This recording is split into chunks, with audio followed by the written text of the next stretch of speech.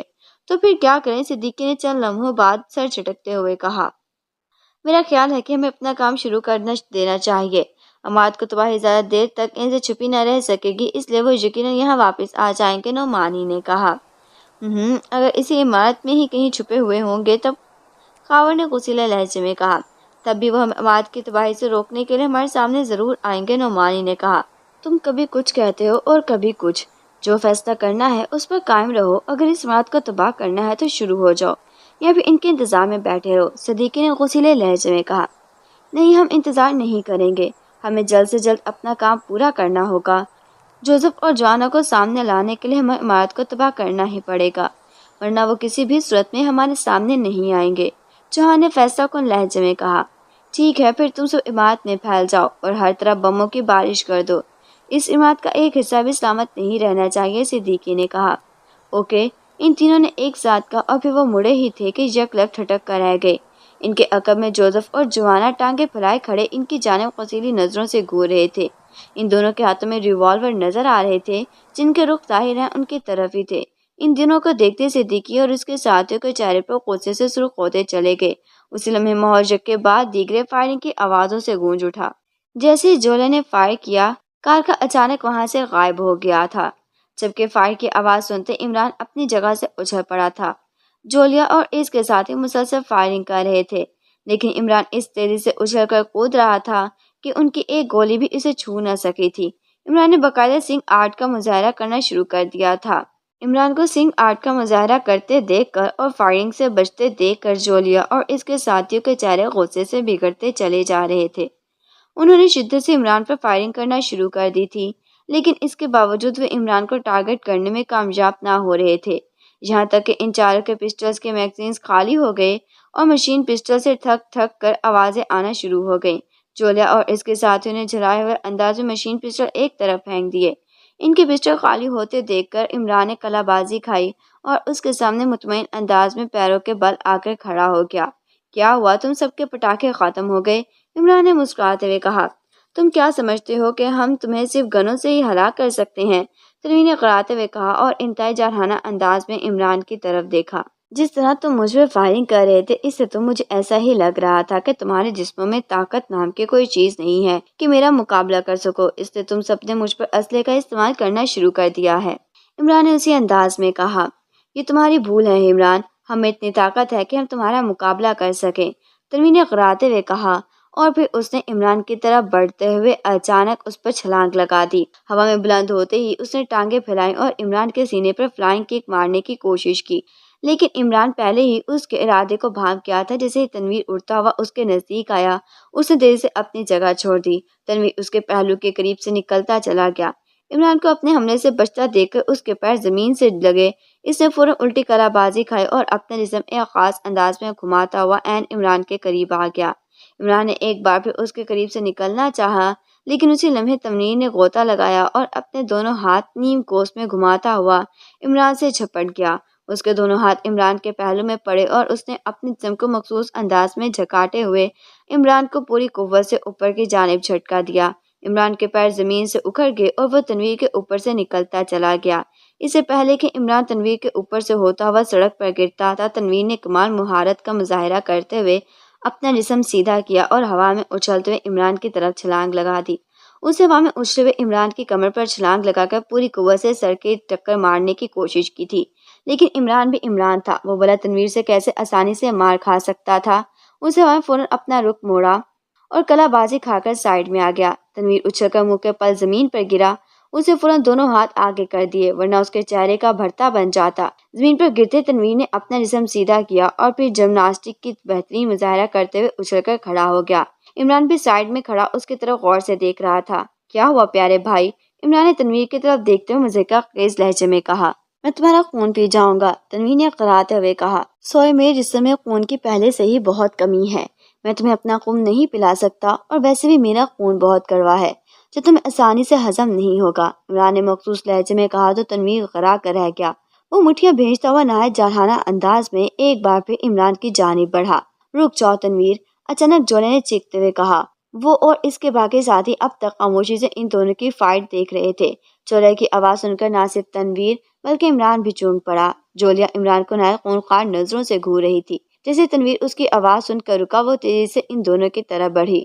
کیا ہوا ہے مس؟ تنویر نے کہا۔ تم پیچھے ہٹ جاؤ، یہ میرا شکار ہے، اسے میں اپنے ہاتھوں سے ہلاک کروں گی، جولیا نے سرد لہجے میں کہا۔ او نہیں، آپ رہنے دیں، اسے میں خود نمٹ لوں گا، تنویر نے فوراً کہا۔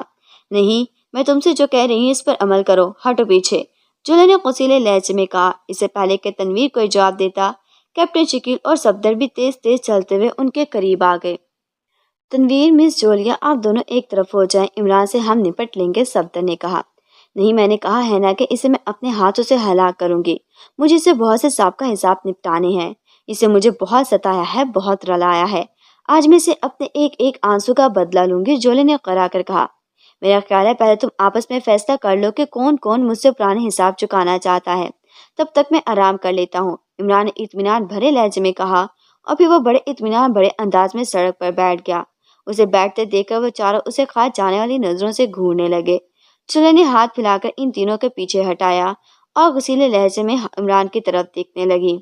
پہلے تمہیں مجھے حساب دینا ہوگا عمران، جولیا نے غصیلے لہجے میں کہا، ساتھ ہی اس نے پوری قوت سے عمران کی جانب چھلانگ لگا دی۔ اس سے پہلے کہ عمران اس سے بچنے کے لیے کچھ کرتا، اسی لمحے عمران کو یوں محسوس ہوا جیسے اچانک اسے کسی نے کاندھوں سے پکڑ کر پیچھے گھسیٹ لیا ہو۔ جولیا جس نے عمران پر چھلانگ لگائی تھی، وہ ٹھیک اس جگہ آ گری جہاں ایک لمحہ قبل عمران موجود تھا۔ اس سے پہلے کہ عمران کچھ سمجھتا، اچانک اس کی آنکھوں کے سامنے اندھیرا چھا گیا۔ دوسرے لمحے اس کی آنکھوں کے سامنے سے اندھیرا دور ہو گیا اور یہ دیکھ کر عمران بری طرح سے چونک پڑا کہ وہ اب اس سڑک پر موجود نہ تھا جہاں اس کی کار بلاسٹ ہوئی تھی اور جہاں اس کے ساتھی نے دشمن کی طرح اسے گھیر رکھا تھا، بلکہ وہ اپنے فلیٹ کے سٹنگ روم میں موجود تھا۔ کیا مطلب؟ یہ میں اچانک سڑک سے غائب ہو کر اپنے فلیٹ میں کیسے آ گیا؟ عمران نے فوراً فرش پر اٹھتے ہوئے حیرت بھرے لہجے میں کہا۔ آپ کو میں جہاں لایا ہوں، اچانک کارکا کی آواز سنائی دی تو عمران اچھل پڑا۔ اس لمحے کارکا اس کے سامنے نمودار ہو گیا۔ تم؟ لیکن کیوں؟ تم اس طرح غائب کر کے مجھے کیوں لائے ہو؟ عمران نے کہا۔ اس کے لہجے میں بد دستور حیرت کا عنصر موجود تھا۔ وہ آپ کے ساتھی تھے عمران صاحب، میں جانتا ہوں کہ آپ ان سے کتنا پیار کرتے ہیں، آپ ان پر ہاتھ اٹھانے کے بارے میں سوچ بھی نہیں سکتے، لیکن وہ اس وقت شیطانی ذریعتوں کے اسیر ہیں، اس سے وہ آپ کی جان کے دشمن بنے ہوئے ہیں اور آپ کو ہلاک کرنے کے لیے کچھ بھی کر سکتے ہیں، جبکہ آپ اگر ان پر جوابی حملے بھی کرتے تو ان سے ان کو کچھ نہ بگڑتا۔ ان سے لڑنا آپ کے مفاد میں نہ تھا، اس لیے میں نے آپ کے کان میں پہلے ہی کر دیا تھا تاکہ میں غائب ہو جاتا ہوں، اور اگر ضرورت پڑی تو میں آپ کو بھی ان سے بچا لے جاؤں گا، اور میں نے ایسا ہی کیا ہے، کارکا نے کہا۔ تمہاری بات درست ہے، میں ان پر ہاتھ نہیں اٹھانا چاہتا تھا، وہ مجھ پر حملے کرتے تو میں ان سے محض اپنا دفاع کرتا اور کچھ نہیں۔ میں دیکھنا چاہتا تھا کہ شیطانی طاقتوں کے اسیر بن کر مجھے ہلاک کرنے کے لیے کس حد تک جا سکتے ہیں، لیکن تم نے میرا سارا کھیل ہی خراب کر دیا، عمران نے منہ بنا کر کہا۔ کھیل؟ کیا مطلب؟ کیسا کھیل؟ کارکا نے چونک کر کہا۔ میں یہ دیکھنا چاہتا تھا کہ شیطانی طاقتوں کے اسیر بن کر ان کے جسموں میں کتنی طاقت پیدا ہو گئی ہے اور مجھے ان کا مقابلہ کرنے کے لیے کیا احتیاطی تدابیر اختیار کرنی ہوں گی۔ اس کے علاوہ میں یہ بھی دیکھنا چاہتا تھا کہ آیا شیطانی طاقتوں کے اسیر ہونے کے بعد وہ واقعی اس حد تک جا سکتے ہیں کہ مجھے ہلاک کر دے، یا میرے لیے اب بھی ان کے دلوں میں کوئی جگہ باقی ہے، عمران نے کہا۔ ان کے دلوں میں اس وقت آپ کے لیے کوئی جگہ نہیں ہے عمران صاحب، وہ اس وقت آپ کے دشمن ہیں، بلکہ اگر میں کہوں کہ وہ اس وقت آپ کے بدترین دشمن ہیں تو یہ بھی بیجا نہ ہوگا، کارکا نے اپنی بات پر زور دیتے ہوئے کہا۔ یہ تم کیا کہہ رہے ہو؟ میں یہ سب کچھ اپنی آنکھوں سے دیکھنا چاہتا تھا، عمران نے منہ بنا کر کہا۔ اگر میرا آپ کو یہاں لانا برا لگا ہے تو آپ آنکھیں بند کریں، میں ابھی اور اسی وقت آپ کو ان کے پاس واپس بھیج دیتا ہوں، کارکا نے کہا۔ نہیں، اب اس کی کوئی ضرورت نہیں ہے، عمران نے سر جھٹک کر کہا۔ آپ کو شاید یہ سن کر حیرانی ہوگی کہ آپ کی کار کے نیچے جو بم لگایا گیا تھا وہ انہوں نے ہی لگایا تھا، کارکا نے کہا تو عمران اس کی بات سن کر چونک پڑا۔ کیا مطلب؟ عمران نے حیرت بھرے لہجے میں کہا۔ آپ کو بم سے ہلاک کرنے کا مشورہ جولیا نے دیا تھا اور آپ کی کار کے نیچے جولیا کے کہنے پر صفدر نے بم لگایا تھا، کارکا نے اس طرح سنجیدگی سے کہا تو عمران ایک طویل سانس لے کر رہ گیا، گویا وہی پتے ہوا دینے لگے جن پر تکیا تھا۔ عمران نے ایک طویل سانس لیتے ہوئے کہا، جی ہاں، ان کے ذہنوں میں اس وقت آپ کے اور جوزف کے ہلاک کرنے کے سوا کوئی بات نہیں ہے، آپ کو ہلاک کرنے کے لیے وہ کچھ بھی کر سکتے ہیں، کارکا نے کہا۔ تو کیا مجھے ان کے ساتھ ٹکراؤ سے بچانے کے لیے ان سے دور بھاگنا پڑے گا، عمران نے کہا۔ جی ہاں، وہ جس طرح پر مسلسل حملہ آور ہو رہے ہیں، اگر آپ کا غصہ آ گیا تو ان میں سے ایک آدھا لازماً آپ کے ہاتھوں سے مارا جا سکتا ہے، اس سے یہی بہتر ہے کہ آپ انہیں اپنے قریب آنے کا موقع ہی نہ دیں، کارکا نے کہا۔ بات تو تمہاری صحیح ہے، لیکن عمران نے سوچتے ہوئے کہا، لیکن کے بارے میں سوچنا چھوڑ دیں اب۔ کارکا نے منہ بنا کر کہا، تو کیا سوچو تم ہی بتا دو۔ عمران نے ایک سرد آہ بھر کر کہا، ان سے دور ہونے کا آپ کے پاس اب ایک ہی طریقہ ہے، کارکا نے کہا، یہ کہ میں تمہارے ساتھ ساندر بن کے جنگلات کے لیے روانہ ہو جاؤں۔ عمران نے اس کی طرف غور سے دیکھتے ہوئے کہا، جی ہاں، ابھی ہمارے راستے میں نہ جانے اور کتنی رکاوٹیں اور پریشانیاں ہیں۔ اگر آپ اسی طرح اپنے ساتھیوں سے الجھتے رہے تو پھر نہ جانے کیا سے کیا ہو جائے گا، کارکا نے سنجیدگی سے کہا۔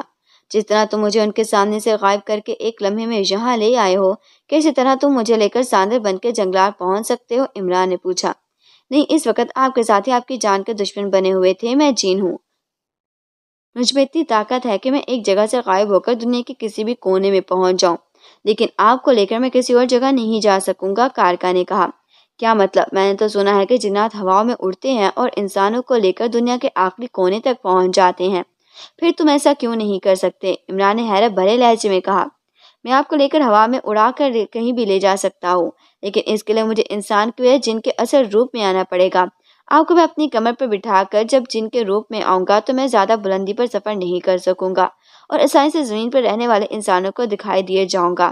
ایسی صورت میں کیا ہوگا یہ میں نہیں جانتا۔ آپ ایسے چاہتے ہیں تو مجھے اس پر بھی کوئی اعتراض نہیں ہے، کارکا نے کہا۔ اور اگر تمہیں کسی نے دیکھ لیا تو لوگ پاگل ہو جائیں گے اور یہی سمجھیں گے کہ پرانے دور کا شہزادہ جس نے ایک جن کو قابو کر رکھا ہے، اس کی پیٹھ پر سوار ہو کر اپنی اغوا ہونے والی شہزادی کو کسی جادوگر کے چنگل سے چھڑانے جا رہا ہے، جس کو ظاہری حالت میں دیکھ کر ساری دنیا میں تہلکہ مچ جائے گا، عمران نے ہونٹ سکوڑتے ہوئے کہا۔ جی ہاں، اگر آپ دنیا میں تہلکہ مچانا چاہتے ہیں تو میں آ جاتا ہوں اپنے اصل روپ میں، کاکا نے اس بار مسکراتے ہوئے کہا۔ ارے ارے، ایسا غضب نہ کرو۔ اگر تم نے مجھے پیٹھ پر بٹھا کر پرواز کرنے کی کوشش کی تو دنیا بھر کے فضائیہ حرکت میں آ جائے گی اور ہم پر چاروں اطراف سے میزائل برسنے شروع ہو جائیں گے۔ آسمان پر ایسی فضائی جنگ شروع ہو جائے گی جسے روکنا محال ہو جائے گا، عمران نے بوکھلائے ہوئے انداز میں کہا تو کارکا بے اختیار ہنس پڑا۔ اس لیے کہہ رہا ہوں کہ آپ مجھ سے وہ سب نہ کرائیں جو میں نہیں کرنا چاہتا، کارکا نے کہا تو عمران نے اس بات میں سر ہلا دیا۔ تو پھر مجھے ہوائی جہاز سے کافرستان جانا پڑے گا، عمران نے کہا۔ جی ہاں، آپ کے لیے بلکہ سب کے لیے یہی مناسب رہے گا کہ آپ اپنی طرز زندگی کو نہ بدلیں اور اس مسئلے کو ختم کرنے کے لیے دنیاوی طریقے ہی اختیار کریں، کارکا نے کہا۔ ٹھیک ہے بھائی، جیسا تم کہو، عمران نے ایک طویل سانس لیتے ہوئے کہا۔ اور ہاں، آپ کو میں ایک اور بات بتا دوں، کارکا نے کہا۔ کون سی بات؟ عمران نے چونک کر کہا۔ آپ کی غیر موجودگی میں آپ کا باورچی سلیمان فلیٹ میں واپس آ گیا تھا، کارکا نے کہا تو عمران چونک پڑا۔ آ گیا تھا؟ یہ تھا ہے تمہاری سے کیا مراد ہے؟ عمران نے حیرت بھرے لہجے میں کہا۔ اس وقت وہ نہایت زخمی حالت میں ہسپتال میں پڑا ہوا ہے، کارکا نے کہا تو عمران بری طرح سے اچھل پڑا۔ زخمی حالت میں؟ کیا مطلب؟ عمران نے حیرت بھرے لہجے میں کہا۔ آپ کے ساتھی آپ کی تلاش میں سب سے پہلے یہاں آئے تھے، انہوں نے سلیمان سے آپ کے بارے میں پوچھا تھا۔ سلیمان نے لا علمی کا اظہار کیا تو آپ کے ساتھیوں نے اسے گولیاں مار دی تھی، کارکا نے کہا تو اس کی بات سن کر عمران نے بے اختیار ہونٹ بھیج دیے۔ کس نے ماری تھی اسے گولیاں اور اب وہ کس حال میں ہے؟ عمران نے تشویش زدہ لہجے میں کہا۔ اسے تنویر نے مشین پسٹل سے گولیاں ماری تھیں، اس کی حالت انتہائی خراب تھی۔ میں فوراً وہاں پہنچا اور میں سلیمان کو زخمی حالت میں اٹھا کر ایک ہسپتال میں لے گیا اور اسے ہسپتال کے باہر چھوڑ دیا۔ لوگوں نے اسے دیکھا تو وہ اسے فوراً ہسپتال کے اندر لے گئے اور ڈاکٹر اس کی حالت دیکھ کر فوراً اسے آپریشن تھیٹر میں لے گئے اور اس کا علاج شروع کر دیا۔ سلیمان کے جسم سے 4 گولیاں نکلی ہیں اور اب اس کی حالت خطرے سے باہر ہے، کارکا نے جواب دیا تو عمران بے اختیار ہونٹ بھیج دیے۔ کس ہسپتال میں ہے وہ؟ عمران نے اسی انداز میں پوچھا۔ سٹی ہسپتال میں، کارکا نے جواب دیا۔ کس طرح لے گئے تھے تم اسے؟ عمران نے پوچھا۔ جس طرح میں آپ کو آپ کے ساتھی سے بچا کر یہاں لایا ہوں۔ میں آپ کو بتا رہا ہوں کہ سلیمان کی حالت بہت خراب تھی، اگر میں اس کو فوری مدد نہ کرتا تو اس کی جان جانے کا خطرہ تھا، کارکا نے جواب دیتے ہوئے کہا۔ مہاناکنی نے سیکرٹ سروس کے تمام عمران کے ہاتھوں پر شیطانی تصویریں کندہ کی ہوئی ہیں۔ رانا ہاؤس میں جولیا کے ساتھ سارے ساتھی تمہاری تلاش میں آئے ہیں، لیکن اس بار مجھے ہلاک کرنے کے لیے جولیا کے ساتھ صرف 4 ساتھی تھے۔ اس کے باقی ساتھی کہاں ہیں اور جولیا کو اس بات کا پتہ کیسے چلا کہ میں شاہ صاحب کے پاس ہوں؟ عمران نے کہا۔ ان کی رہنمائی مہاناکنی اور ہاگار کر رہے ہیں، وہی انہیں بتاتے ہیں کہ آپ اس وقت کہاں ہیں۔ جولیا نے 2 گروپ بنا لیے ہیں، جن میں ایک گروپ میں آپ کے وہ 4 ساتھی ہیں جو جولیا کے ساتھ آپ کے سامنے آئے تھے، اور باقی 4 جو 4 سٹارز کے ان کے گروپ جوزف کو ہلاک کرنے کے لیے نکلا ہوا ہے۔ اس وقت وہ 4 رانا ہاؤس میں جوزف اور جوانا کو ہلاک کرنے کے لیے پہنچے ہوئے ہیں، کارکا نے کہا تو عمران چونک پڑا۔ اور اس کا مطلب ہے کہ میری طرح جوزف اور جوانا کی زندگیاں بھی خطرے میں ہیں، عمران نے ہونٹ سکوڑتے ہوئے کہا۔ جی ہاں، 4 سٹارز ہر قسم کے اسلحے سے لیس ہیں اور وہ جوزف اور جوانا کو ہلاک کرنے کے لیے رانا ہاؤس میں زبردست تباہی پھیلانے کا پروگرام بنا رہے ہیں، کارکا نے کہا۔ جوزف اور جوانا کہاں ہیں؟ عمران نے پوچھا۔ وہ دونوں آپ کی ہدایت کے مطابق تاریخ طے خانے میں ہیں، کارکا نے جواب دیا۔ ان کے لیے یہی بہتر ہے کہ وہ دونوں وہیں رہیں، میری طرح وہ دونوں بھی 4 سٹارز کو کوئی نقصان نہیں پہنچائیں گے۔ انہیں نقصان نہ پہنچانے کے چکر میں وہ خود ان کے حملوں کی ضد میں آ سکتے ہیں، اور میں ان میں سے کسی ایک کا بھی نقصان نہیں چاہتا، عمران نے ہونٹ بھیجتے ہوئے کہا۔ اس نقصان سے بچنے کے لیے یہی مناسب ہوگا کہ آپ ان دونوں کے ساتھ لیں اور یہاں سے نکل جائیں، کارکا نے کہا۔ اب شاید مجھے ایسا ہی کرنا پڑے گا، کیونکہ دشمنوں سے تو لڑا جا سکتا ہے، لیکن ایسے دشمن جو دوست ہوں اور جن کے دماغوں سے دوستوں اور دشمنوں کا فرق مٹا دیا گیا ہو، ان سے لڑنا حماقت کے سوا کچھ نہیں ہوگا۔ میں جوزف اور جوانا انہیں چاہ کر بھی کوئی نقصان نہ پہنچا سکیں گے، الٹا ان سے دفاع کرتے ہوئے ہمیں نقصان ہو سکتا ہے، اسے یہی بہتر ہوگا کہ واقعی ان سے جس قدر ممکن ہو سکے دور ہی رہا جائے، عمران نے ہونٹ چباتے ہوئے انتہائی سنجیدہ لہجے میں کہا تو کارکا کی آنکھوں میں مسرت انگیز چمک ابھر آئی۔ بہت خوب، یہ آپ کا دانشمندانہ فیصلہ ہے، مجھے آپ کے فیصلے پر بے حد خوشی ہو رہی ہے، کارکا نے مسرت بھرے لہجے میں کہا۔ لیکن مجھے غم ہو رہا ہے، عمران نے کہا۔ غم؟ کس بات کا غم؟ کارکا نے حیران ہو کر کہا۔ میں جسے شادی کرنے کے خواب دیکھ رہا تھا وہی میری جان کی دشمن بنی ہوئی ہے، اور اب مجھے اسے چھوڑ کر اسے دور جانا پڑ رہا ہے، عمران نے کہا تو کارکا بے اختیار ہنس پڑا۔ آپ فکر نہ کریں، ایک بار مہایوگی کلوگا کا خاتمہ ہو جائے تو پھر سب وہ اپنی اصل حالت میں واپس آ جائیں گے، پھر میں آپ کی جولیا سے اپنے ہاتھوں سے شادی کرا دوں گا اور آپ کی شادی میں شرکت کر کے اپنے قبیلے کے تمام جنات کو بھی لے آؤں گا، اتنی دھوم دھام سے ہوگی آپ کی شادی، کارکا نے کہا۔ ارے باپ رے، اپنے قبیلے کو میری شادی میں لانے کا سوچنا بھی مت، عمران نے بوکھلا کر کہا۔ وہ کیوں؟ کارکا نے حیرت بھرے لہجے میں کہا۔ تم اکیلے ہی 100 آدمیوں کا کھانا ایک وقت میں کھا جاتے ہو، اگر تم نے پورے قبیلے کو بلا لیا تو پھر پورے شہر بلکہ شاید پورے پاک ایشیا کا کھانا بھی تم سب کے لیے کم پڑ جائے گا، عمران نے بوکھلائے ہوئے لہجے میں کہا تو کارکا مسکرا دیا۔ آپ گھبرائیں مت، اب میں آپ پر بوجھ نہیں بنوں گا، کارکا نے مسکراتے ہوئے کہا۔ وہ کیسے؟ کیا تم نے بھوکا رہنے کا ارادہ کیا ہے؟ میرا مطلب ہے کہ بھوکا ہڑتال کرنے کا پروگرام بنا لیا ہے، عمران نے حیرت سے اس کی طرف دیکھتے ہوئے کہا۔ نہیں نہیں، میں کیوں کروں گا بھوک ہڑتال، کارکا نے کہا۔ تو پھر؟ عمران نے کہا۔ میں نے یہاں جنات دنیا کی ایک ایسی بوٹی تلاش کر لی ہے جسے کھا کر میں اپنی بھوک پیاس مٹا سکتا ہوں، کارکا نے اسی طرح سے مسکرا کر کہا۔ بوٹی؟ کیا مطلب؟ ایسی کون سی بوٹی ہے جسے کھا کر جنات کی بھی بھوک پیاس مٹ سکتی ہے، عمران نے حیرت بھرے لہجے میں کہا۔ اس بوٹی کا نام کمیوئی ہے، یہ جنگلوں میں پائی جاتی ہے، اس بوٹی کی چند پتیاں ابھی اگر کھا لی جائیں تو انسان کو کیا جنات بھی اپنی بھوک پیاس مٹا سکتے ہیں، اور میں نے ایک ایسا جنگل تلاش کر لیا ہے جہاں وافر مقدار میں کمیوٹی بوٹیاں پائی جاتی ہیں، مجھے جب بھی بھوک لگے گی میں اس وقت اس جنگل میں پہنچ کر اپنی بھوک مٹا کر واپس آ جایا کروں گا، کارکا نے کہا۔ تو اس بوٹی کو بہت سی پتیاں توڑ کر اپنے ساتھ لے آتے اگر تم کسی وجہ سے اس جنگل میں جانے کا موقع نہ ملا تو، عمران نے کہا۔ نہیں، یہ بوٹی جڑوں سمیت کھائی جاتی ہے اور جڑوں سے نکالتے اسے کھا لینا بہتر ہوتا ہے، ورنہ اس میں زہریلے اثرات پیدا ہو جاتے ہیں جو ہمارے لیے نقصان کا باعث بن سکتے ہیں، کارکا نے کہا تو عمران نے سمجھ جانے والے انداز میں سر ہلا دیا۔ چلو، تمہارے کھانے سے تو میری جان چھوٹی، ورنہ میں تو یہ سوچ سوچ کر پریشان ہو رہا تھا جب میں تمہیں ساندر بن کے جنگلات میں لے جاؤں گا تو مجھے اپنے ساتھ 10-15 ہزار قچروں کو بھی لے جانا پڑے گا جن پر تمہارے کھانے پینے کا سامان لدا ہوگا، عمران نے کہا تو کارکا ایک بار پھر ہنس پڑا۔ نہیں، مجھے آپ کی پریشانی کا اندازہ تھا، آپ واقعی میرے کھانے کا بندوبست نہیں کر سکتے تھے، اسی میں نے اس بوٹی کو تلاش کیا اور اس بوٹی کی تلاش میں سے چراغ شاہ صاحب نے میری رہنمائی کی ہے، کارکا نے کہا۔ 100 آدمیوں کا کھانا تو تم ہر 1 گھنٹے میں کھا جاتے ہو اور اس بوٹی کے کھانے کے بعد کب تک تمہارے پیٹ کا مٹکا بھرا رہ سکتا ہے، عمران نے پوچھا۔ کیمیائی بوٹی میں بہت تاثیر ہوتی ہے، یہ جنات کے لیے طاقت کا درجہ رکھتی ہیں، چند بوٹیوں کے کھانے کے بعد 2 سے 3 دنوں تک ہمیں بھوک پیاس کا احساس بھی نہیں ہوتا، کارکا نے کہا۔ پھر ٹھیک ہے، ورنہ مجھے ایسا لگ رہا تھا جیسے بوٹی کھانے کے لیے بھی تم ہر وقت 2-3 گھنٹے بعد غائب ہو جایا کرو گے، عمران نے سکون کا سانس لیتے ہوئے کہا تو کارکا ایک بار پھر ہنس پڑا۔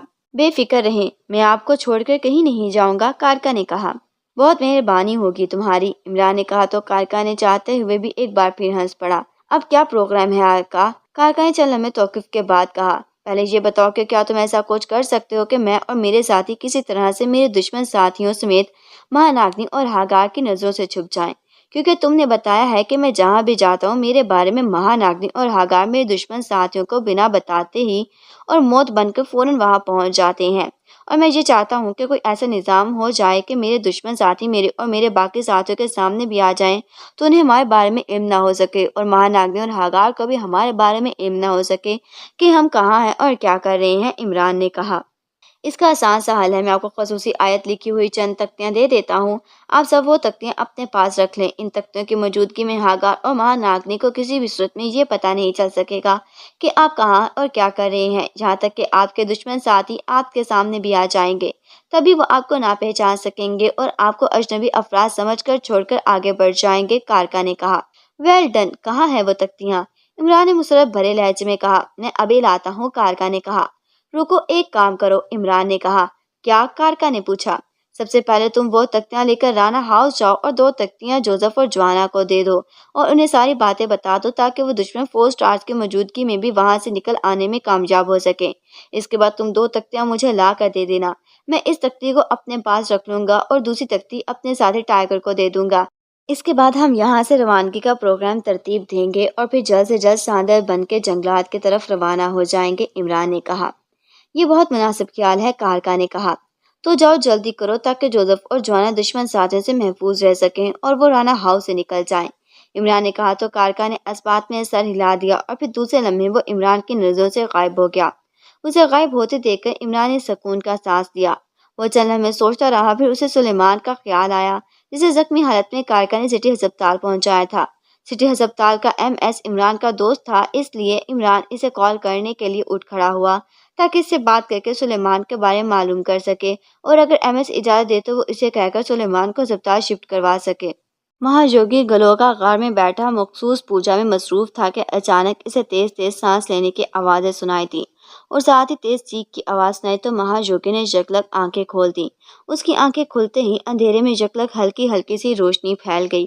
کس کی آواز ہے؟ یہ کون آیا ہے؟ مہاجوگی نے چاروں طرف دیکھتے ہوئے انتہائی کرخت آواز میں کہا، میں ہوں مہاراج سندر باغ۔ اچانک ایک بچے کی چیختی ہوئی آواز سنائی دی۔ اور ٹھیک ہے، آ جاؤ سندر باغ، مہاجوگی نے اطمینان کے ساتھ سانس لیتے ہوئے کہا اور دوسرے لمحے دیوار سے ایک چھپکلی اس کے سامنے گری اور ایک دھماکہ سا ہوا اور چھپکلی کے گرد دھواں پھیل گیا۔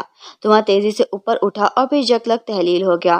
دوسرے لمحے دھوئیں کی جگہ مہاجوگی کے سامنے ایک 14-15 سال کا نہایت خوبصورت بچہ نمودار ہو گیا۔ تم نے پھر مجھے بلایا ہے مہاراج، سندر باغ نے مہاجوگی کی طرف تیز نظروں سے گھورتے ہوئے کہا۔ ہاں سندر باغ، مجھے تم سے کچھ ضروری باتیں پوچھنی تھیں، اس لیے میں نے تمہیں دوبارہ بلایا ہے، مہاجوگی نے کہا۔ بولو، کیا پوچھنا چاہتے ہو؟ سندر باغ نے کہا۔ تم نے مجھے جو جو مشورے دیے تھے میں نے تمہارے تمام مشوروں پر حرف بحرف عمل کرا دیا ہے۔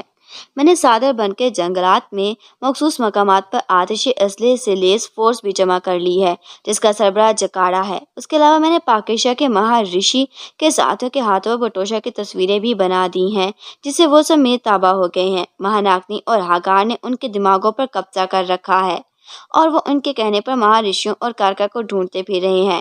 مہارشی کے دشمن ساتھیوں نے 1-2 بار ان پر حملہ بھی کیا تھا لیکن وہ ان کے حملوں سے بچ نکلے، میں کامیاب ہو گئے تھے۔ مہارشی جہاں بھی جاتے تھے ہاگار اور مہاناگنی مہارشی کے دشمن ساتھیوں کو ان کے بارے میں بتا دیتے تھے تاکہ انہیں تلاش کرنے میں مہارشی کے دشمن ساتھیوں کو زیادہ محنت نہ کرنی پڑے، لیکن اب وہ سب نہ جانے اچانک کہاں غائب ہو گئے ہیں۔ مہارشی کے دشمن ساتھیوں کے ساتھ مہاناگنی اور ہاگار بھی انہیں ہر طرف تلاش کرتے پھر رہے ہیں لیکن اس کے باوجود ان کا کچھ پتہ نہیں چل رہا۔ کارکا کی بھی اب کوئی بو نہیں مل رہی۔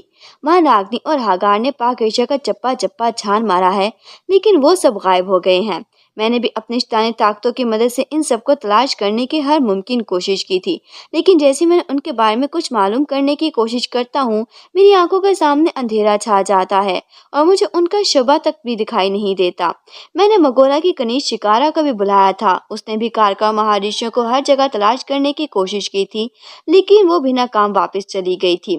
اس سے مجھے مخصوص طور پر تمہیں ایک بار پھر یہاں بلانا پڑا ہے تاکہ تم اس بات کا پتہ لگاؤ کہ کارکا اور مہارشی کہاں ہیں اور ہم سب کو اتنی کوششوں کے باوجود ہمیں ان کے بارے میں بھی علم کیوں نہیں ہو رہا۔ مہاجوگی رکے بغیر مسلسل بولتا چلا گیا۔ مجھ سے کیا چاہتے ہو؟ سندر باغ نے ساری باتیں سن کر سنجیدگی سے کہا۔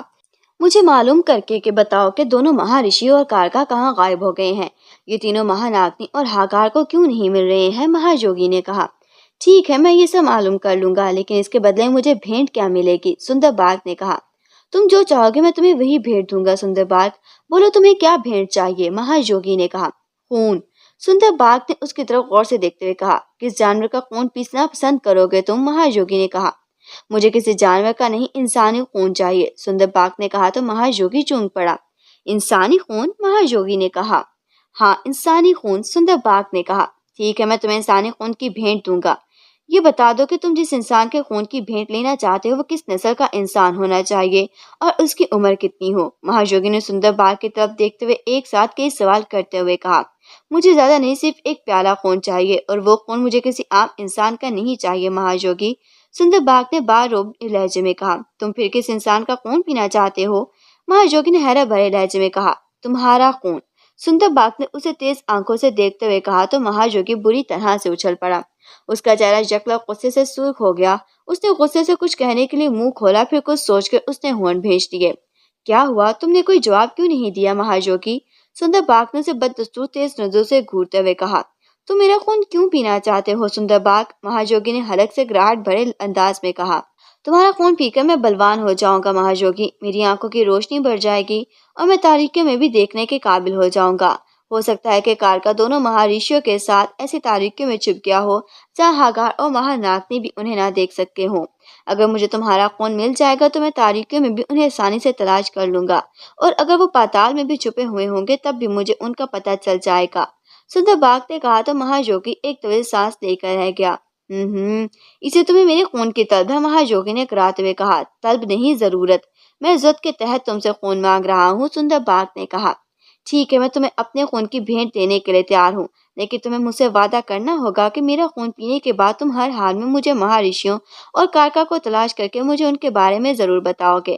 مہاجوگی نے کہا تو اس کی بات سن کر سندر باغ کی آنکھوں میں چمک کئی گنا بڑھ گئی۔ کیوں نہیں؟ میں تمہارا خون پینا ہی اس مقصد کے لیے چاہتا ہوں تاکہ کارکا اور مہارشیوں کو تلاش کر سکوں۔ میں ان کے بارے میں تمہیں ضرور بتاؤں گا، سندر باغ نے مسرت بھرے لہجے میں کہا تو مہاجوگی نے اس بات میں سر ہلا دیا۔ اسے دائیں طرف پڑا ہوا ایک مٹی کا بنا ہوا پیالہ اٹھا کر اپنے سامنے رکھ دیا۔ وہ جس چٹان پر بیٹھا ہوا تھا اس چٹان کے نیچے قلعہ سا بنا ہوا تھا۔ اس نے قلعہ میں ہاتھ ڈالا، جب اس کا ہاتھ قلعہ سے باہر آیا تو اس کے ہاتھ میں ایک تیز دھار والا خنجر تھا۔ مہاجوگی نے خنجر دائیں ہاتھ میں پکڑا اور پھر اس نے بایاں ہاتھ سامنے رکھے ہوئے مٹی کے پیالے کے اوپر رکھ لیا۔ اس نے منہ ہی منہ میں کچھ پڑھنے کی ایک ساتھ بائیں طرف پھونک دی۔ دوسرے لمحے اس کا خنجر والا ہاتھ تیزی سے حرکت میں آیا اور اس کی کلائی کٹتی چلی گئی۔ کلائی سے خون کی دھار سے نکلی اور تیزی سے پھیلتی ہوئی نیچے موجود پیالے میں گرنے لگی۔ مہاجوگی کے چہرے پر تکلیف کی معمولی سی رمق پیدا نہ ہوئی تھی۔ اس کی کلائی سے خون تیزی سے خارج ہو رہا تھا۔ اس کا خون سیاہی مائل تھا، جسے دیکھ کر سندر باغ کی آنکھوں میں ہری سانس چمک ابھر آئی تھی۔ مہاجوگی نے خنجر ایک طرف رکھ دیا۔ مہاجوگی کی کلائی کی کٹی ہوئی نس سے خون تیزی سے نکل رہا تھا۔ کچھ دیر میں پیالہ خون سے بھر گیا۔ جیسے ہی پیالہ خون سے بھرا، مہاجوگی نے دایاں ہاتھ کٹی ہوئی کلائی پر رکھا اور پیالے سے ہاتھ ہٹا لیا۔ اس نے آنکھیں بند کی اور پھر وہ منہ ہی منہ میں کچھ پڑھنے لگا۔ چند لمحوں بعد اس نے آنکھیں کھولی اور پھر اسے دایاں ہاتھ بائیں ہاتھ سے ہٹا دیا۔ اس کی کٹی ہوئی کلائی کا زخم یوں غائب ہو گیا جیسے اس پر معمولی سی خراش بھی نہ آئی ہو۔ البتہ جہاں اس نے خنجر سے زخم لگایا تھا وہاں خون ضرور جمع ہوا دکھائی دے رہا تھا۔ مہاجوگی نے اپنے خون سے بھرا پیالہ دونوں ہاتھوں سے اٹھایا اور سندر باغ کی طرف بڑھا دیا، جس کی نظریں بددستور پیالے میں بھرے ہوئے خون پر جمی ہوئی تھی۔ یہ لو سندر باغ، میرا خون تمہاری بھیٹ کے لیے حاضر ہے، مہاجوگی نے کہا تو سندر باغ تیزی سے آگے بڑھا اور اس نے مہاجوگی سے پیالہ لے لیا اور پیالہ لیے تیزی سے پیچھے ہٹتا چلا گیا۔ وہ تیزی سے چمکتی ہوئی آنکھوں سے خون کی طرف دیکھ رہا تھا جیسے اسے دنیا کا انتہائی انمول امرت مل گیا ہو۔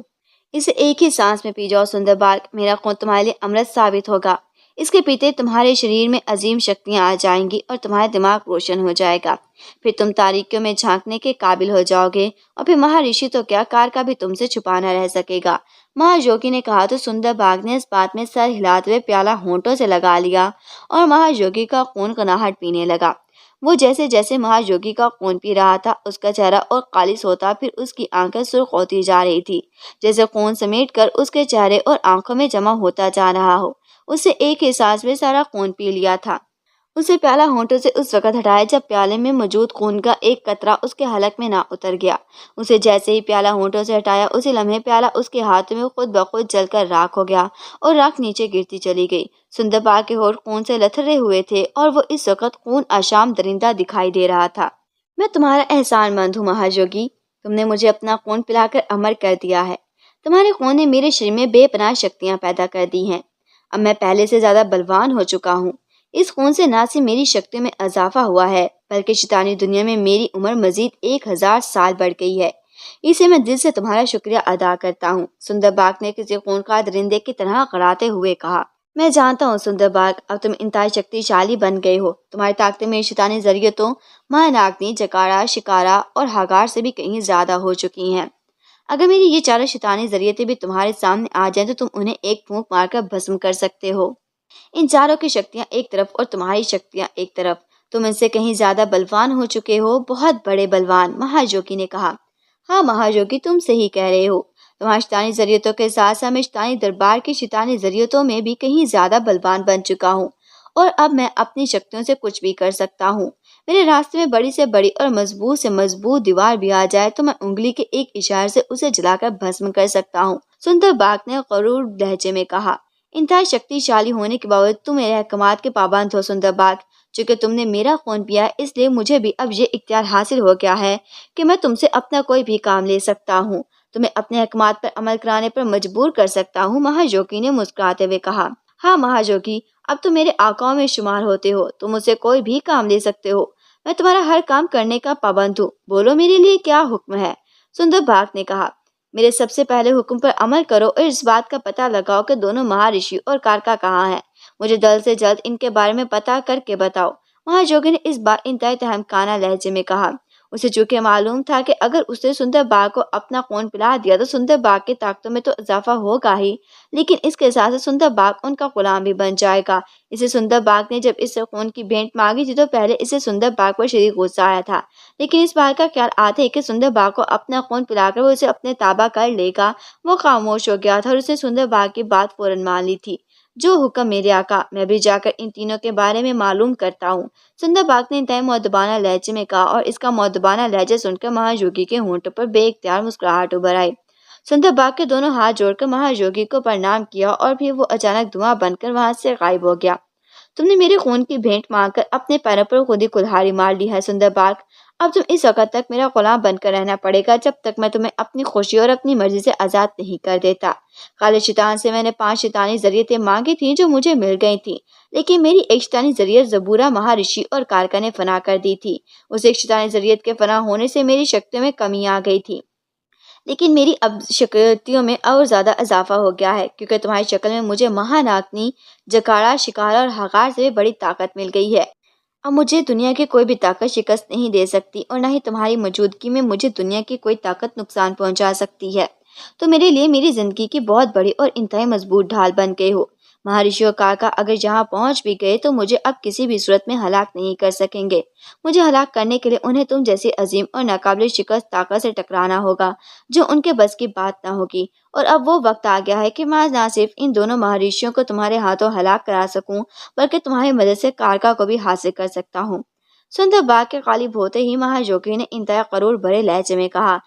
اس کے ہونٹوں پر انتہائی حقارت بھری مسکراہٹ رقص کر رہی تھی، جسے سندر باغ نے اس کا خون پی کر خود کو اس کی اطاعت میں دے دیا ہو، اور اب مہاجوگی کی شکتیاں واقعی ناقابل تذکیر ہو گئی ہوں۔ گولیاں جوزف اور جوانا نے چلائی تھیں۔ چونکہ ان کے ہاتھوں میں 2 ریوالور تھے، اس سے 4 گولیاں ایک ساتھ چلی تھیں، اور 4 سٹارز کے منہ سے نہ صرف تیز چیخیں نکلی بلکہ ان کے ہاتھوں سے مشین پسٹلز نکل کر دور جا گرے۔ جوزف اور جوانا نے ان کے مشین پسٹلز والے ہاتھوں پر فائرنگ کی تھی، گولیاں ان چاروں کے ہاتھوں کو چھوئے ہوئے نکل گئی تھیں، ان کے ہاتھ زخمی ہو گئے تھے اور وہ چیخ اٹھے تھے۔ جوزف اور جوانا کو دیکھ کر ان چاروں کا رنگ غصے سے سرخ ہو رہا تھا اور وہ ان کی جانب انتہائی خونخوار نظروں سے دیکھ رہے تھے۔ بس اب تم چاروں ہاتھ اٹھا کر کھڑے ہو جاؤ ورنہ ہم تمہیں گولیاں مار دیں گے، جوانا نے کڑک لہجے میں کہا۔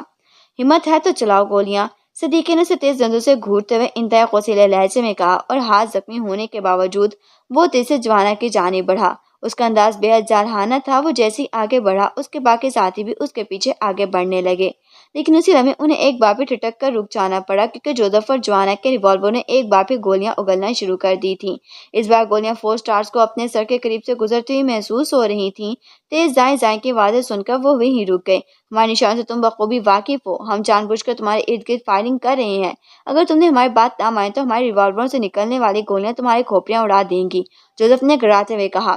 ہم تمہاری ان دھمکیوں سے ڈرنے والے نہیں ہیں جوزف، خاور نے غصیلے لہجے میں کہا۔ یہ دھمکیاں نہیں ہیں، ہم واقعی تم پر فائرنگ کر سکتے ہیں، جوزف نے جواباً سرد لہجے میں کہا۔ تم کیا سمجھتے ہو تمہارے ہاتھ میں ریوالور دیکھ کر ہم ڈر جائیں گے اور یہاں سے واپس چلے جائیں گے؟ چوہان نے غصیلے لہجے میں کہا۔ واپس تو تم اس وقت جاؤ گے نا جب تم یہاں سے واپس جان دیں گے ہم تمہیں، چوہان نے چکتے ہوئے لہجے میں کہا۔ کیا مطلب؟ نعمانی نے اس کی بات سن کر چونکتے ہوئے کہا۔ تم نہ صرف ہمارے بلکہ باس کے بھی دشمن بنے ہوئے ہو۔ تم چار کے سروں سے شیطان سوار ہے اور تمہارے سروں سے شیطان کیسے تارا جا سکتا ہے یہ میں بخوبی جانتا ہوں، جوزف نے خشک لہجے میں کہا۔ تم ہمارا کچھ بھی نہیں بگاڑ سکتے جوزف، تمہارے لیے بہتر یہی ہوگا کہ ریوالور پھینک کر خود کو ہمارے حوالے کر دو۔ ہم تمہیں ہلاک کرنے کے لیے آئے ہیں۔ اگر تم نے ہماری بات مان لی تو ہم تمہیں نہایت آسان موت ماریں گے، لیکن اگر تم نے میری بات ماننے سے انکار کیا تو تمہاری موت بےحد بھیانک اور اذیت ناک ہوگی، صدیقی نے پھنکارتے ہوئے کہا۔ Shut up you non sense, میرے ہوتے ہوئے تم جوزف کے ہاتھ بھی نہیں لگا سکتے۔ اب اگر تم میں سے کسی نے ایک قدم بھی آگے بڑھائے تو میں یہ بھول جاؤں گا کہ تم کون ہو۔ میں تم چاروں پر ایک ساتھ فائرنگ کر دوں گا، جوانا نے گرجتے ہوئے کہا۔ تم جو مرضی کر لو، ہم ہر حال میں جوزف کو ہلاک کریں گے۔ اگر تم نے ہمارے درمیان آنے کی کوشش کی تو ہم تمہیں بھی ہلاک کر دیں گے، خاور نے سخت لہجے میں کہا۔ تم اور مجھے ہلاک کرو گے؟ جوانا دی گریٹ کو چان نے غصے سے چیختے ہوئے کہا۔ ہاں، اگر تم ایسا نہیں چاہتے تو ہمارے راستے سے ہٹ جاؤ اور جوزف کو ہمارے حوالے کر دو، ورنہ، چوہان نے بھی اسی انداز میں کہا۔ میرے ہوتے ہوئے تم میں سے کوئی جوزف کو چھو بھی نہیں سکتا، سمجھے تم؟ چوہان نے گرج کر کہا۔ یہ تمہاری بھول ہے جوانا، تم جوزف کو جتنا جانتے اتنا ہی تم ہمارے بارے میں بھی جانتے ہوگے۔ ہم ایک بار جو فیصلہ کر لیں اس پر قائم رہتے ہیں۔ یہ سن لو، ہماری دشمنی صرف جوزف سے ہے، ہمیں اسے ہلاک کرنے کے احکامات دیے گئے ہیں اور ہم اس وقت تک یہاں سے نہیں جائیں گے جب تک ہم اسے ہلاک نہ کر دیں۔ تم سے ہماری کوئی دشمنی نہیں ہے، اس لیے میرا تمہیں یہی مشورہ ہوگا کہ تم ہمارے معاملے میں نہ آؤ، ورنہ، صدیقی نے جوانا کو خونی نظروں سے گھورتے ہوئے کہا۔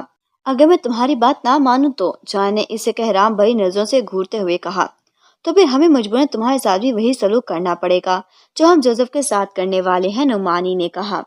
کیا سلوک کرو گے تم میرے اور جوزف کے ساتھ؟ جوانا نے غصیلے لہجے میں کہا۔ ہم جوزف کے ساتھ تمہیں بھی ہلاک کر دیں گے، خاور نے کہا۔ تم سب کے لیے یہی بہتر ہوگا کہ تم سب اپنی اوقات میں رہو اور ہمیں اس بات پر مجبور نہ کرو کہ ہم بھول جائیں کہ تم باس کے ساتھی ہو اور تم چاروں کو موت کے گھاٹ اتار دیں، جوانا کے بجائے جوزف نے کہا۔ اس کے لہجے میں زخمی ناک کسی کاٹ تھی۔ ٹھیک ہے، آج دیکھتے ہیں کہ کون کس موت کے گھاٹ اتارتا ہے، چلو ساتھیو، ان کے ہاتھوں میں موجود ریوالور کی پرواہ نہ کرو اور ان پر حملہ کر دو، ان کی بوٹیاں اڑا دو، اور ابھی اور اسی وقت، صدیقی نے چیخ کر کہا، اور ساتھ ہی اس نے جوزف کے ہاتھوں میں ریوالور کی پرواہ کیے بغیر اس پر چھلانگ لگا دی۔ نعمانی اس کے قریب تھا، اس نے بھی جوزف پر چھلانگ لگا دی، اور انہیں چھلانگ لگاتے دیکھ کر خاور اور چوہان بھی اچھلے اور ہوا میں اڑتے ہوئے جوانا کی طرف بڑھے۔ ان چاروں کو ایک ساتھ حملہ کرتے دیکھ کر جوزف اور جوانا تیزی سے پیچھے ہٹتے چلے گئے، اور بھی جیسے ہی نعمانی اور صدیقی جوزف کے قریب آئے، جوزف تیزی سے ایک ٹانگ پر گھوما، دوسرے لمحے اس نے الٹی کلا بازی کھائی۔ الٹی کلا بازی کھاتے ان کی دونوں ٹانگیں پھیلیں اور قریب آنے والے نعمانی اور صدیقی کو پڑیں۔ نعمانی اور صدیقی کو زوردار جھٹکے لگے اور وہ اچھل کر دو مختلف سائڈوں پر جا گرے۔ جوزف نے نعمانی کے سینے پر صدیقی کو تھوڑی پر ٹانگوں کی ضربیں لگائی تھیں۔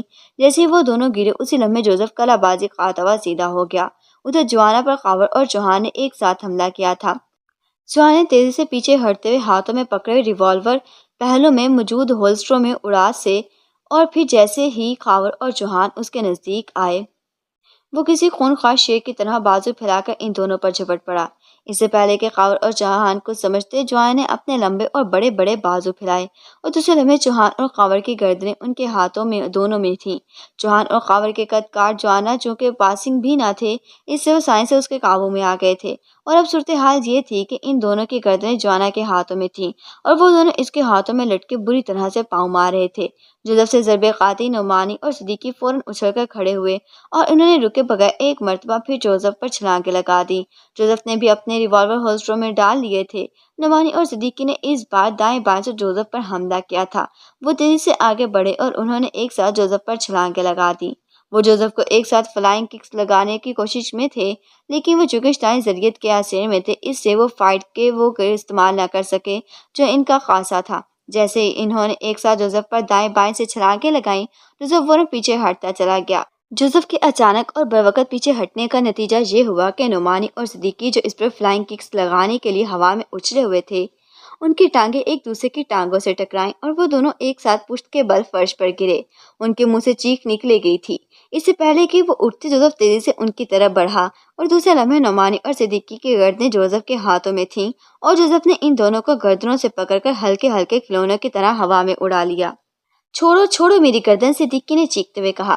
خبردار، ہاتھ پاؤں مارنا بند کرو ورنہ تمہاری گردنیں ٹوٹ جائیں گی، جوزف نے گراہٹ بھرے لہجے میں کہا۔ تو لیکن نعمانی اور صدیقی بددستور اس کے ہاتھوں پر حملے کر رہے تھے اور ٹانگیں جوزف کے پیٹ اور پہلو میں مارنے کی کوشش کر رہے تھے، لیکن جوزف نے بازو پھیلا رکھے تھے، جس کے نتیجے میں ان کی ٹانگیں اس کے پیٹ اور پہلو تک نہ پہنچ رہی تھیں۔ ان کے پیر اب زمین پر نہ لگنے دینا جوانا، انہیں اسی طرح سے ہوا میں اٹھائے رکھو، جوزف نے جوانے سے مخاطب ہو کر تیز لہجے میں کہا۔ تو بولو تو میں ان دونوں کی گردنیں توڑ دوں، جوان نے سرد لہجے میں کہا۔ نہیں، یہ باس کے ساتھی ہیں، ہم انہیں ہلاک نہیں کر سکتے، جوزف نے تیز لہجے میں کہا۔ تو پھر کیا کرنا ہے ان کا، جوان نے منہ بناتے ہوئے کہا۔ ان کی گردنوں کو مخصوص رگیں دبا کر انہیں بے ہوش کر دو، پھر میں تمہیں بتاتا ہوں کہ ان کا کیا کرنا ہے، جوزف نے کہا، اور ساتھ ہی ان کے دونوں ہاتھوں کے انگوٹھے حرکت میں آئے۔ نعمانی اور صدیقی کے حلق سے جھٹک تیز چیخیں نکلی اور وہ دونوں جوزف کے ہاتھوں میں ساکت ہوتے چلے گئے۔ جوزف نے انگوٹھوں کی مدد سے ان کی گردنوں کو مخصوص رگیں مسل دی تھیں، اس سے نتیجے میں وہ دونوں فوراً بے ہوش ہو گئے۔ جوان نے بھی جوزف کی تقلید کرتے ہوئے انگوٹھوں کی مدد سے خاور اور چوہان کی گردن کی مخصوص رگیں مل دیں، جس کے نتیجے میں ان دونوں کے منہ سے بھی زوردار چیخیں نکلیں اور ان کے تڑپتے ہوئے جسم بھی جوانا کے ہاتھوں میں ساکت ہو گیا۔ ویل ڈن، اب انہیں تہہ خانے میں لے جانا ہے، جوزف نے تیز لہجے میں کہا اور مڑ کر تیزی سے ایک طرف بڑھتا چلا گیا۔ جوان نے اس بات میں سر ہلایا اور وہ خاور اور چوہان کو کاندھوں پر لٹکائے جوزف کے پیچھے چل پڑا۔ تھوڑی ہی دیر میں یہ ایک روشن تہہ خانے میں داخل ہو رہے تھے۔ تہہ خانے میں ایک جگہ 4 فولادی اسٹریچر رکھے ہوئے تھے۔ اسٹریچروں کے ساتھ ایک میز تھی جس پر بے شمار آلات اور میڈیسن کی بہت سی شیشیاں اور جار رکھے ہوئے تھے۔ یہ سارا سامان ایسی طرح سے آپریشن تھیٹر میں مریض کا آپریشن کرنے سے پہلے رکھا جاتا ہے۔ اسٹریچروں کے اوپر ہیوی پاور کے بلب لٹک رہے تھے، جس سے اسٹریچروں پر تیز روشنی پڑ رہی تھی۔ انہیں اسٹریچر پر لٹا دو، جوزف نے جوانا سے مخاطب ہو کر کہا تو جوانا نے اس بات میں سر ہلا دیا۔ اس نے خاور اور چوہان کو اسٹریچروں پر لٹا دیا۔ جوزف نے بھی نعمانی اور صدیقی کو 2 اسٹریچروں پر لٹا دیا اور پھر وہ دونوں اسٹریچروں کے ساتھ منسلک بیلٹوں سے ان چاروں کو باندھنے لگے۔ انہوں نے ان چاروں کے ہاتھ پاؤں کے ساتھ جسم بھی مضبوط بیلٹوں سے باندھ دیے اور پھر وہ دونوں پیچھے ہٹ گئے۔ اب تم کیا کرو گے، جوانا نے جوزف کی طرف دیکھتے ہوئے کہا۔ جب تک ان کے ہاتھوں پر شیطانی تصویریں بنی ہوئی ہیں، یہ ہمارے لیے خطرہ بن سکتے ہیں، اس لیے مجھے ہر حال میں ان کے ہاتھوں پر بنی ہوئی شیطانی تصویریں مٹانی ہیں۔ جیسے ہی ان کے ہاتھوں سے شیطانی تصویریں صاف ہوں گی یا پھر سے اپنے اصل روپ میں آ جائیں گے، جوزف نے سنجیدگی سے کہا۔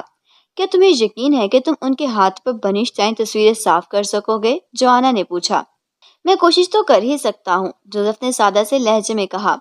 اگر تم اپنی کوشش میں ناکام ہو گئے تو پھر کیا کرو گے، جوانا نے پوچھا۔ تو پھر میں ان کے وہ ہاتھ کاٹ دوں گا جن پر شیطانی تصویریں بنی ہوئی ہیں، جوزف نے خشک لہجے میں کہا تو جوانا نے بے اختیار ہونٹ بھینچ لیے۔ کیا تم نے ان کے لیے ماسٹر سے اجازت لے لی ہے، جوانا نے پوچھا۔ نہیں، مگر ان کی جان بچانے اور انہیں شیطانی چنگل سے نکالنے کے لیے مجھے ہر حال میں کچھ نہ کچھ کرنا ہوگا۔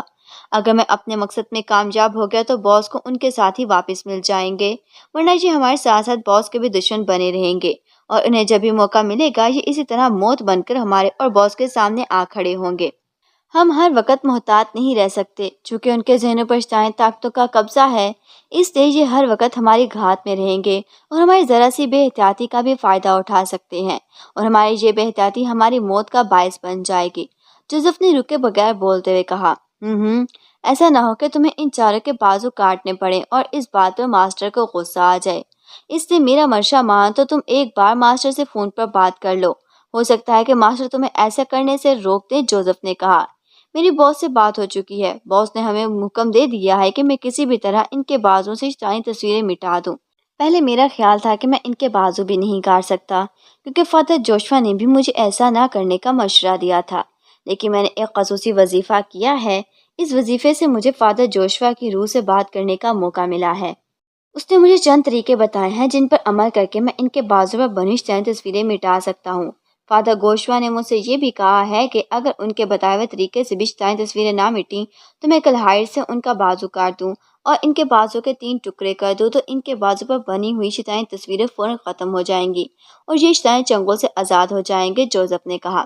لیکن اس طرح چاروں اپنے ایک ایک بازو سے ہمیشہ کے لیے محروم ہو جائیں گے، جوانا نے کہا۔ ہاں، انہیں راہ راست پر لانے اور انہیں شیطان چنگل سے رہائی دلانے کے لیے اگر مجھے ایسا کرنا پڑا تو میں ضرور کروں گا۔ میں شیطان کے پجاروں کو ان کے عزائم میں کبھی بھی کامیاب نہیں ہونے دوں گا، جوزف نے فیصلہ کن لہجے میں کہا۔ ایک بار پھر سوچ جوزف، مجھے ان سے زیادہ ماسٹر کی فکر ہے۔ وہ اپنے ساتھیوں کو بازوں سے محروم ہونا برداشت نہ کر سکیں گے، جانا نے کہا۔ ابھی ان کے بازو کٹنے کا مرحلہ دور ہے، پر میں فادر گوشوا کے بتائے ہوئے طریقوں پر عمل کروں گا۔ ہو سکتا ہے کہ ان کا بتایا ہوئے طریقوں میں سے کوئی ایک طریقہ کام کر جائے اور ایسی نوبت ہی نہ آئے کہ ان کے بازو کاٹنے پڑے، جوزف نے کہا۔ ایسا ہو جائے تو بہت ہی اچھا ہوگا، یہ ہمارے ساتھ ہی ہیں۔ ماسٹر کے ساتھ ساتھ ہمیں بھی اس بات پر انتہائی دکھ ہوگا کہ انہیں ان کے بازو سے محروم کر دیا جائے، جوانا نے کہا۔ میرے احساسات تمہارے اور باس کے احساسات سے الگ نہیں ہیں، تم فکر نہ کرو، میں اپنی بھرپور کوشش کروں گا۔ ان کے بازو کاٹنے کی نوبت آئی تو میں تمہارے مشورے پر عمل کروں گا اور باس سے بھی بات کروں گا۔ اگر اس نے اجازت دی تو میں اس پر عمل کروں گا، ورنہ نہیں، جوزف نے کہا تو اس کی بات سن کر جوانا کے چہرے پر اطمینان آ گیا۔ تھینک گاڈ، تم نے میری بات سن لی، ورنہ مجھے تم پر ماسٹر کا قہر برستا ہوا دکھائی دے رہا تھا، جوانا نے مسکراتے ہوئے کہا تو جوزف بھی جواباً مسکرا دیا۔ بے فکر رہو، باس کو مجھ پر بھروسہ ہے، وہ جانتا ہے کہ میں ایسا کچھ نہیں کرتا جس سے اس کی دل آزاری ہو یا اسے معمولی سا بھی شوق لگے، جوزف نے مسکراتے ہوئے کہا تو جوانا نے اسبات میں سر ہلا دیا۔ ہم نے انہیں بے ہوش کر کے جہاں لا کر باندھ تو دیا ہے، لیکن اگر انہیں چھڑانے کی شیطانی ضرورتیں ایک بار پھر یہاں آ گئیں تو، جوانا نے کہا۔ تو کیا، جوزف نے کہا، تو ہم ان کا مقابلہ کیسے کریں گے، جوانا نے پوچھا۔ میں انتہائی قالب میں رنگالی کی خوشبو پھیلائی ہوئی ہے، یہ تیز اور انتہائی مقدس خوشبو ہے جو فادر جوشوا مخصوص جڑی بوٹیوں سے پیش کر ایک جسم پر لگاتے تھے۔ میں نے بھی وہی بوٹیاں پیس لی ہیں اور ان کا لیپ تہہ خانے کی دیواروں پر لگا دیا ہے جس سے خوشبو پھوٹ رہی ہے۔ اس خوشبو کے اثر سے ہر طرف کی شیطانی ذریتیں اور بھوت پریت دور رہیں گے۔ جب تک یہاں خوشبو ہے اس وقت تک شیطانی ذریتیں یہاں نہیں آ سکتی اور یہاں ہم آرام سے اپنا کام کر سکتے ہیں، جوزف نے کہا۔ اس کے باوجود وہ یہاں آ گئے تو، جوانا نے تشویش زدہ لہجے میں کہا۔ میں نے کہا ہے نا کہ وہ خوشبو کی وجہ سے نہیں آ سکتی، پھر تم کیوں بار بار کہہ رہے ہو کہ وہ آ گئی تو، جوزف نے منہ بناتے ہوئے کہا۔ میں ایک خاص وجہ سے کہہ رہا ہوں، جوزف، جوانا نے سر آتے ہوئے لہجے میں کہا۔ خاص وجہ؟ کون سی خاص وجہ؟ جوزف نے چونک کر کہا۔ اس دیوار کی طرف دیکھو، جوانا نے دائیں ہاتھ کی دیوار کی طرف اشارہ کرتے ہوئے کہا۔ اس کی نظریں اسی دیوار پر جمی ہوئی تھیں۔ اس کی بات سن کر جوزف بھی تیزی سے مڑا اور اس دیوار کی طرف دیکھنے لگا۔ دوسرے لمحے وہ بری طرح سے چونک پڑا۔ دیوار کے سینٹر سے ہلکا ہلکا سرخ رنگ کا دھواں نکل رہا تھا۔ ایسا لگ رہا تھا جیسے دیوار کے اندر یا اس کے دوسری طرف آگ لگ گئی ہو اور اس آگ سے دیوار بھی سلگنا شروع ہو گئی ہو جس کے باعث وہاں سے دھواں نکل رہا ہو۔ سرخ دھواں؟ کیا مطلب؟ یہ سرخ دھواں کہاں سے آ رہا ہے؟ جوزف نے حیرت بھرے لہجے میں کہا اور تیزی سے اس دیوار کی طرف بڑھا، لیکن اس نے ابھی 2 قدم ہی اٹھائے ہوں گے کہ وہ یکلک ٹھٹک کر رہ گیا۔ کیا ہوا؟ جوانا نے اسے رکتے دیکھ کر پوچھا۔ یہ تو ملکاشا کی سرخ دلدلوں کی نیلی چمگادڑوں کی بو ہے، جوزف نے ہکلاتے ہوئے کہا۔ نیلی چمگادڑوں کی بو؟ کیا مطلب؟ جوانا نے حیرت بھرے لہجے میں کہا۔ کہ تمہیں یہاں بو محسوس نہیں ہو رہی؟ جوزف نے اس کے سوال کا جواب دینے کی بجائے الٹا اس سے پوچھا۔ کیسی بو؟ جوانا نے حیرت بھرے لہجے میں کہا اور پھر وہ ہوا میں سونگھنے کی کوشش کرنے لگا۔ یہاں تو نہایت صاف ستھری اور مسحور کن خوشبو پھیلی ہوئی ہے، مجھے تو بو محسوس نہیں ہو رہی، جوانا نے کہا۔ ابھی کچھ دیر ٹھہرو، نیلی چمگادڑوں کی بو یہاں پھیلی ہوئی ساری خوشبو کو ختم کر دے گی اور پھر، جوزف نے جبڑے بھینچتے ہوئے کہا۔ اور پھر کیا؟ تم خاموش کیوں ہو گئے؟ جوانا نے کہا۔ دیوار کی طرف دیکھو، جوزف نے کہا تو جوانا اسی دیوار کی طرف دیکھنے لگا جس سے سرخ دھواں نکلتا ہوا دکھائی دے رہا تھا۔ جیسے اس کی نظر دیوار پر پڑی وہ یکلک اچھل پڑا۔ دیوار پر 2 شیطانی تصویروں کے خاکے سے بنتے ہوئے دکھائی دے رہے تھے۔ ایسا لگ رہا تھا جیسے چاک سے دیوار پر خود بخود شیطانی چہروں کی تصویریں بنتی جا رہی ہوں۔ او یہ تو شیطان کے چہرے ہیں، جوانا نے بکھلائے ہوئے لہجے میں کہا۔ ہاں، یہ مہاناگنی اور ہاگار کے چہرے ہیں جو یہاں بو پھیلا کر اندر آنے کی کوشش کر رہے ہیں۔ جیسے ہی تہہ خانے سے خوشبو ختم ہوگی اور یہاں نیلی چمگادڑوں کی بو پھیل جائے گی تو یہ دونوں دیواروں سے نکل کر ہمارے سامنے آ جائیں گے، جوزف نے غراتے ہوئے کہا۔